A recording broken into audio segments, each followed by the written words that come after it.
दोस्तों आमतौर पर जब भी हम लोगों के सामने ईरान का नाम आता है तो हमारे दिमाग में एक ऐसे देश का ख्याल आता है जो इस्लामिक कानूनों को लेकर इस्लामिक रूल्स को लेकर काफ़ी सख्त है, काफ़ी कट्टर है। क्योंकि आमतौर पर हम देखते हैं कि बाकी मिडिल ईस्ट के जितने भी देश हैं, जितनी भी कंट्रीज़ हैं, उनमें नाम के लिए या ये कहिए कि कागज़ी तौर पर भले ही कुरान का कानून है, इस्लाम का कानून है, लेकिन वो लोग फिर भी अपने आप को काफ़ी बदल चुके हैं। ज़्यादातर उनके यहाँ वेस्टर्न कल्चर, वेस्टर्न कायदे कानून पहुँच चुके हैं। लेकिन ईरान आज भी बहुत सख्त कानूनों के लिए जाना जाता है और वहाँ पर आज भी ज़्यादातर इस्लामिक कानून ही देखने को मिलते हैं। स्पेशली विमेन से रिलेटेड यानी कि औरतों से रिलेटेड जो पर्दे वगैरह के कानून हैं वो तो बहुत ज़्यादा स्ट्रिक्ट माने जाते हैं, जिसकी वजह से अक्सर वेस्टर्न कंट्रीज़, यूरोपियन कंट्रीज़ उसको निशाने पर भी रहती हैं कि भाई तुम तो बिल्कुल आज़ादी नहीं देते हो, औरतों के ऊपर जुल्म व सितम करते हो, उनके राइट्स को छीनने की कोशिश करते हो। वहाँ पर बहुत सारे प्रोटेस्ट वगैरह की भी खबरें आती रहती हैं इस हिजाब की वजह से। हालांकि दूसरी तरफ ईरान का ये आरोप होता है कि वेस्टर्न मीडिया ज़बरदस्ती प्रोपेगेंडा करती है, ये सिर्फ नाम के ही प्रोटेस्ट होते हैं, बहुत हल्के लेवल के, और वो भी मतलब वेस्टर्न कंट्रीज़ की तरफ से ही ऑर्गेनाइज़ करवाए गए होते हैं, उनकी तरफ से ही स्पॉन्सर होते हैं। फ़िलहाल रियलिटी जो भी हो वो एक अलग मैटर है, लेकिन अब आज का मुद्दा एक अलग है। दरअसल इसी ईरान में, जिस ईरान की मैं बात कर रहा था अभी तक कि ऐसा नक्शा है ईरान के अंदर का, ये सब कुछ होता है ईरान के अंदर, इसी ईरान के अंदर अब कुछ ऐसा हुआ अभी कुछ दिन पहले जिसकी वजह से दुनिया भर में ईरान की काफ़ी चर्चाएं हो रही हैं और लोग काफ़ी हैरान भी हैं। दरअसल इतने सख्त कानून वाले ईरान के अंदर अमेरिका की एक पॉर्न स्टार यानी कि एडल्ट स्टार, आप कह सकते हैं adult actor, actress I America से। ईरान में वो रही, खूब उसने वक्त गुजारा, खूब घूमी फिरी, फ़ोटोज़ वगैरह उसने खींचे होंगे, वीडियोज़ वगैरह बनाई होंगी, और ये सारे काम करके वो यहाँ से वापस चली गई। वापस जाने के बाद जब सोशल मीडिया वगैरह पर उसने अपनी सारी एक्टिविटीज़ वगैरह अपलोड की, फ़ोटोज़ वगैरह कहाँ कहाँ घूमी, क्या किया, ये सारी चीज़ें जब उसने सोशल मीडिया पर दिखाई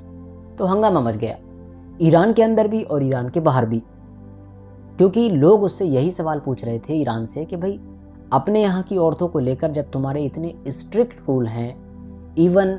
इतने बड़े बड़े लेवल पर प्रोटेस्ट वगैरह तक हो जाते हैं, वायलेंस तक हो जाता है, तब भी तुमने बिल्कुल नरमी नहीं बरती इन सारे कायदे कानून को लेकर,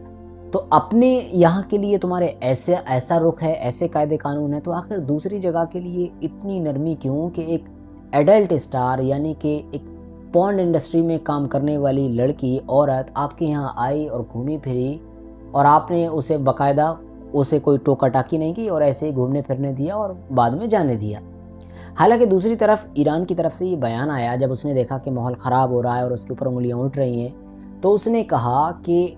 वो अपने आप आई थी वीज़ा लेकर,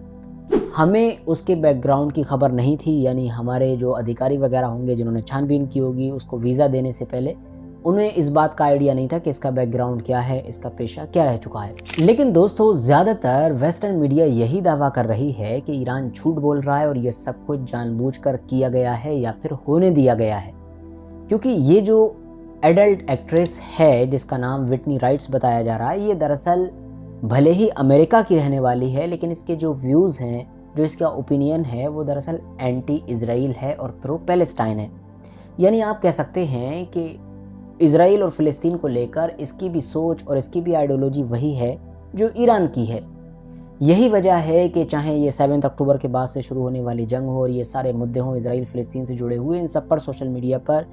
ये एक्ट्रेस जो है, ये एडल्ट एक्टर जो है, ये काफ़ी एक्टिव नज़र आती है और इजराइल को क्रिटिसाइज़ करती रहती है।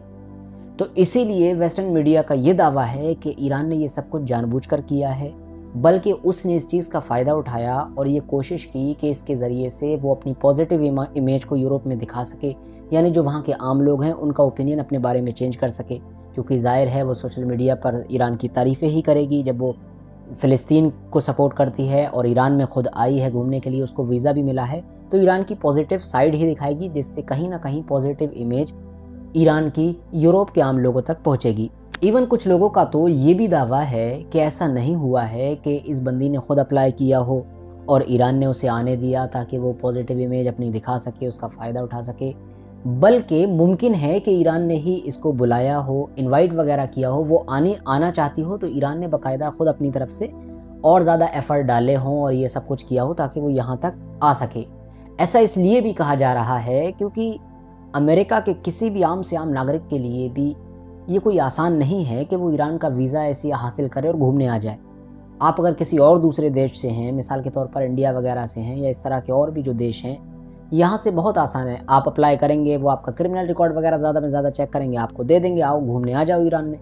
लेकिन अमेरिका के लिए, अमेरिका में रहने वाले लोगों के लिए ये इतना आसान नहीं होता। ना तो ईरान के लोगों को अमेरिका का वीज़ा आसानी से मिलता है, ना अमेरिकन को ईरान का आसानी से मिलता है। तो अब एक तो अमेरिकी नागरिक और ऊपर से फिर उसका बैकग्राउंड भी एडल्ट इंडस्ट्री से, तो ये कैसे मुमकिन हो सकता है कि ईरानी अधिकारियों ने कुछ भी चेक ही ना किया हो, वो भी ऐसे वक्त पर जब ये वॉर वगैरह सब चल रही है, और ऐसे ही उसको आने दिया हो। तो कहीं ना कहीं ये माना जा रहा है कि दाल में कुछ ना कुछ तो काला है, या हो सकता है पूरी दाल ही काली हो। बाकी अमेरिका में तो इस चीज़ को लेकर हंगामा है ही। वो जो एक्ट्रेस है, एडल्ट एक्ट्रेस, उसको भी निशाने पर लिया जा रहा है और कहा जा रहा है कि जानबूझकर इसने ईरान को मौका दिया और ये ईरान का मोहरा बनी और ईरान ने इसके ज़रिए से अपना प्रोपेगेंडा आम लोगों में फैलाया है। फिलहाल दोस्तों, आप लोग इस मुद्दे को लेकर क्या राय रखते हैं, कमेंट्स बॉक्स में अपनी राय दे सकते हैं। बाकी आज की अपनी वीडियो को हम यहीं पर ख़त्म करते हैं। मिलेंगे बहुत जल्द ही। वीडियो अगर इन्फॉर्मेटिव लगी हो तो लाइक करने के साथ साथ दोस्तों के साथ ज़रूर शेयर करें, और इसी तरह की वीडियोज़ आगे भी देखने के लिए चैनल को सब्सक्राइब करके रखें ही, और साथ ही में बेल आइकन को प्रेस करना बिल्कुल भी ना भूलें।